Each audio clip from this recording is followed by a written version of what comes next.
Assalamualaikum warahmatullahi wabarakatuh. Alhamdulillahi rabbil alamin. Walladzi ja'ala al-laila wan nahara khilfatan liman arada ayyadzakkara aw arada syukura. Asyhadu an la ilaha illallah wahdahu la syarikalah. Al-malikul haqqul mubin wa asyhadu anna Muhammadan abduhu wa rasuluh. Shadiqul wa'dil amin.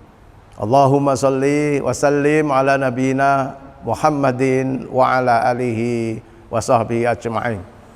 Wa qala Allah ta'ala fil Qur'anil Karim, a'udzu billahi minasy syaithanir rajim. Fa aqim wajhaka lid-dini hanifan fitratallahi allati fataran nas 'alaiha la tabdila li khalqillah dzalikad dinul qayyim walakinna aksaran nasi la ya'lamun. Wa ma umiru illa liya'budullaha mukhlishina lahuddin hunafa'a wa yuqimus salata wa yu'tuz zakata wa dzalika dinul qayyimah. Pemirsa dan pendengar yang dirahmati Allah, pertama dan utama sekali tentunya kita memanjatkan puja dan puji syukur yang mendalam kehadirat Allah Subhanahu wa taala. Kita di menjelang akhir Ramadan 1444 Hijriah ini senantiasa masih mendapatkan maunah pertolongan Allah, mendapatkan rahmat, taufik, hidayahnya, insya Allah dalam keadaan sehat walafiat, mampu melaksanakan perintah Allah, syam Ramadan dan ibadah-ibadah lain yang wajib maupun ibadah-ibadah lain yang sunnah dengan tidak ada halangan suatu pun jaga. Salawat dan salam moga-moga terlimpahkan kepada junjungan Nabi Agung, Nabi Mulia, Nabi akhir zaman, Nabi kita, Nabi Muhammad sallallahu alaihi wasallam, para keluarga, para sahabat dan pengikut-pengikutnya. Moga-moga kita semua yang mengaku sebagai umat Muhammad kelak juga diakui sebagai umatnya. Kita semua yang amat sangat mencintainya, moga-moga juga dicintai oleh Rasulullah SAW dan pantaslah kita mendapatkan syafaatnya dan bersama Rasulullah masuk surga. Pemirsa yang dirahmati Allah, saat kita berada di bulan suci Ramadan yang penuh berkah, Ramadan sebagai ajang atau sebagai kawah condro di muka untuk mengembalikan manusia pada derajat posisi yang tertinggi, yaitu ketakwaan. Sudah tidak ada derajat lagi yang tertinggi setelah takwa, dan itu Allah menyebut inna akramakum indallahi atqakum. Proses menuju takwa inilah sekaligus juga menghantarkan manusia dengan prosesi Ramadan untuk kembali kepada fitrahnya.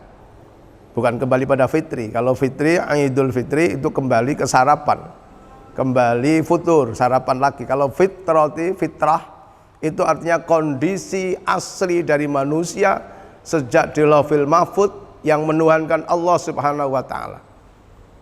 Di mana Allah Subhanahu wa taala sudah berfirman dalam Quran surat Al-A'raf ayat 172 dalam potongan ayat, alastu bi rabbikum qalu bala syahidna. Allah meminta MOU istilahnya itu, persaksian atas ruh-ruh manusia, semua ruh manusia. Dengan Allah bertanya, wahai ruh manusia, apakah saya ini Tuhanmu? Ruh menjawab, qalu bala syahidna, betul ya Allah, aku menyaksikan, aku menjadi saksi bahwa Engkau Tuhan saya. Itu artinya semua ruh manusia pada hakikatnya fitrahnya, asli kejadian aslinya adalah beriman, bertakwa kepada Allah Subhanahu wa taala. Sehingga ditegaskan oleh hadis Rasulullah pula, kullu mauludin illa yuladu alal fitrah. Semua bayi lahir itu kondisi kejadian aslinya lahir itu membawa fitrah kesucian dengan membawa nilai-nilai tauhid, nilai-nilai keimanan, bukan fitrah seperti yang digambarkan oleh John Locke, oleh para ahli-ahli psikologi dari barat bahwa makna suci bersih itu digambarkan seperti kertas putih tabula rasa, sehingga manusia bebas mendidik dan menjadikan manusia seperti apa. Tapi yang memiliki hati, roh yang menguasai kolbun itu Allah, sekaligus yang menciptakan manusia itu memiliki nilai ketauhidan juga Allah. Ya, kalau sudah lahir fa abawahu yuhawidani au yunasirani au yumajisani. Manusia lahir baru ada yang jadi Majusi, Nasrani, Yahudi, bahkan ada yang guyon nambahi PKI ini jadi PKI. Ya, tergantung orang tuanya, bergantung lingkungannya, bergantung politik negaranya dan seterusnya. Ya kalau di Rusia yang kebetulan masih ateis bisa jadi ateis, di Cina, di Vietnam bisa menjadi ateis. Tapi kalau di Indonesia insya Allah kita semua para hadirin, para pemirsa, kita menjadi seorang muslim. Tetapi kita sadar muslim kita ini setiap tahun mesti harus direfresh, harus di-upgrade, harus dimasukkan kawas condor di muka agar kembali pada nilai-nilai fitrahnya. Karena apa? Karena boleh jadi selama 1 tahun kita ditinggalkan Ramadan yang lalu, dulu katanya sudah kembali fitrah, menjadi manusia yang beriman, bertakwa dengan segala nilai-nilai yang ada di dalamnya. Ternyata banyak manusia sudah kena debu-debu polusi, liberalisasi, sekularisasi, hedonisme, hubbud dunya, mencintai dunia, mencintai urusan politik dan seterusnya yang melalaikan. Maka dengan bulan Ramadan yang suci inilah kita diharapkan oleh Allah kembali selama 1 tahun. Kita bahasanya masuk cawas dinul moko, kita akan kembali kepada manusia-manusia yang Rasulullah menggambarkan kal waladatu ummu, seperti manusia baru lahir dari ibunya. Sehingga perintahnya Allah dalam Quran surat Ar-Rum ayat 30 tadi, fa'akim wajhaka lid-dini hanifan. Hadapkanlah wajahmu, fokuslah ke wajahmu, hadapkan fokus hidupmu, hadapkan visi misi hidupmu, hadapkan kebiasaan dirimu dan seluruh aktivitasmu menuju kepada lid-dini hanifan, agama Allah yang hanif, yang lurus, seperti agama yang dulu dianut oleh Nabi Ibrahim, yang dianut oleh Nabi Muhammad dan para sahabat-sahabat salafus saleh. Dengan harapan lurus akidah kita hanif, wa ma umiru illa liya'budullaha mukhlishina lahuddin. Kita diperintahkan Allah dalam Quran surat Al-Bayyinah ayat 5, kamu manusia tidak diutus oleh Allah kecuali untuk beribadah kepada Allah dengan ikhlas, mukhlishina lahuddin dalam beragama.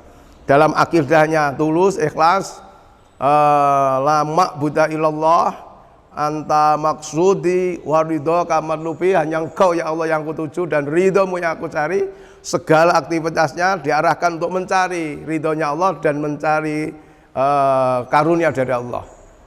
Yang dituju hanya Allah, tidak mencari popularitas, tidak mencari hal-hal yang mohon maaf urusan duniawi. Karena kalau kita ini sudah memenuhi panggilan Allah, insya Allah otomatis dunia kita akan melayani kita.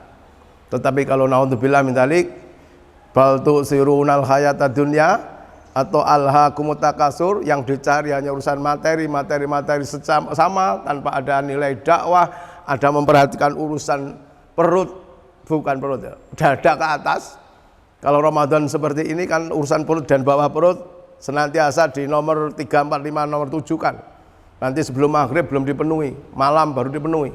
Tapi kalau mulai dari tadi fajar shadiq sampai matahari terbenam maghrib ini nanti, kita akan lebih mementingkan urusan dada ke atas, urusan pahala, urusan dekat dengan Allah, urusan muqarabah, merasa diawasi, jadi manusia-manusia jujur. Sehingga hanif, lurus dalam agama itu ya mulai dari akidahnya, terhindar dari syirik, dari khurafat, dari takhayul, dari bid'ah. Dari ibadahnya lurus, ibadahnya sempurna, mulai dari keikhlasannya, kekhusyuannya, kesempurnaan syarat rukunnya ibadahnya, sampai kepada istiqomahnya ibadah. Dalam hal akhlak tentu yang disebut hanif, bersih, memiliki kebersihan jiwa, kebersihan hati, kesucian jiwa. Ya, seperti bagaimana kita memiliki sifat-sifat mulia dengan prosesi Ramadan yang demikian luar biasa itu. Dimulai dari seseorang merasa diawasi Allah, merasa dekat dengan Allah, muraqabah dengan Allah. Lalu menjadi manusia-manusia yang tawakalnya tinggi kepada Allah, fal yatawakkal 'alallah. Lalu wa may yatawakkal 'alallah fa huwa hasbuh, akan dicukupi Allah. Orang-orang yang berpuasa dia akan menjadi hamba-hamba Allah yang jujur. Itu sifat asli fitrah manusia. ini dalam kehidupan sehari-hari manusia terperosok pada nilai-nilai di luar itu, ya ini dikembalikanlah, direfresh kembali Ramadan ini supaya kita kembali kepada jalan yang benar. Belum lagi nilai-nilai akhlak yang luar biasa banyak setelah kita menjadi hamba Allah yang jujur, hamba Allah yang muraqabah, yang sabar. Di bulan Ramadan ini kesabarannya harus tinggi. Baik sabar terhadap segala godaan yang membatalkan puasa, sabar dari godaan yang menghilangkan nilai-nilai pahalanya puasa, sampai sabar dari segala urusan-urusan remeh-temeh, urusan duniawi yang kadang banyak mengganggu di saat Ramadan, padahal dulu di luar Ramadan tidak ada gangguan itu. Lalu di samping itu lalu qanaah, merasa cukuplah Allah menjadi penolong pemberi kita dan tidak hubudunya, menjadi hamba Allah yang jalannya lurus istiqomah, dan ini yang paling berat. Ada guyonan anak kecil itu, istiqomah itu memang berat. Kalau ringan itu namanya istirahat. Nah, kita di bulan Ramadan nggak boleh istirahat. Mulai dari kita bangun tidur untuk sahur, betapa beratnya mungkin kalau nggak biasa bangun jam 3. Tetapi kalau kita udah biasa, habis kita subuh, habis sahur, sholat subuh berjamaah. Habis sholat subuh jamaah maunya mau tidur lagi, nggak boleh. Kita dengarkan tausiah dan juga pengajian, membaca Quran, tadarus. Habis itu maunya tidur, enggak ada waktu tidur untuk pagi Ramadan, tetap kerja. Jangan sampai umat Islam ini kambing hitamkan gara-gara puasa lalu tidak produktif. Dan setelah itu semua proses nilai-nilai yang mulia itu akan mengantarkan kita insya Allah menjadi hamba Allah yang kembali kepada fitrah, dan itulah kemenangan yang kita nanti mengucapkan minal aidin wal faizin, taqabbalallahu minna wa minkum taqabbal ya karim. Moga-moga dengan prosesi Ramadan yang mulia ini kita diantarkan untuk menjadi hamba Allah yang takwa, hamba Allah yang kembali pada nilai-nilai keimanan, ketakwaan yang kuat, bahkan ibadah kita sempurna sampai Ramadan yang akan datang. Tidak bahasa Jawa ngelembosi, tapi terus Syawal pun tetap kita meningkat dalam ibadah kita. Demikian para pemirsa semuanya, kurang lebih mohon maaf. Billahi taufiq wal hidayah. Assalamualaikum warahmatullahi wabarakatuh.